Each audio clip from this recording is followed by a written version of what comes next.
Lebih dari 400 rudal dan drone diluncurkan Iran ke arah Israel, namun hanya 10% yang mencapai sasarannya. Sisanya dihentikan di udara. Ini bukan hanya soal teknologi militer, ini adalah penggenapan nubuat bahwa bangsa ini tidak akan dilenyapkan.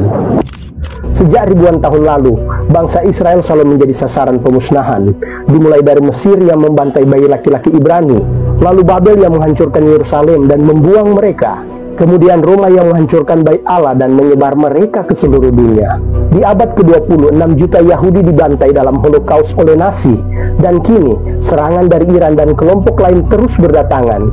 Dalam peta zaman akhir, Israel bukanlah figuran. Mereka akan memainkan peran penting dalam babak terakhir sejarah dunia. Yerusalem tetap menjadi nadi profetis, pusat perhatian dunia dan titik sentral dari rencana kekal Allah, seperti tertulis dalam Yesaya 66 ayat 22. Sebab seperti langit yang baru dan bumi yang baru yang kujadikan itu akan tetap ada di hadapanku, demikianlah firman Tuhan, demikianlah keturunanmu dan namamu akan tetap ada. Dan ini bukan retorika saja. Fakta terbaru membuktikan 400 rudal balistik dan drone ditembakkan oleh Iran, namun hanya sekitar 20 yang berhasil melewati sistem pertahanan awal. Hal ini terjadi bukan karena kelengahan, tetapi karena kecanggihan sistem berlapis milik Israel, seperti Iron Dome, David Sling, dan Arrow 3 yang berbentuk perisai udara sangat efektif dalam menghalau serangan dari segala arah. Iron Dome bukan sekedar teknologi, ini adalah simbol dari Efesus 6 ayat 16, perisai iman yang dapat memadamkan semua panah api si jahat. Musuh datang dari segala arah, tetapi Israel tetap berdiri karena iman, karena janji, karena Hashem. Ya, karena Allah Abraham, Ishak dan Yakub. Peta zaman menunjukkan Israel sebagai pusat badai dan pusat janji. Mereka tak sempurna, namun tetap Allah Tuhan dalam sejarah manusia.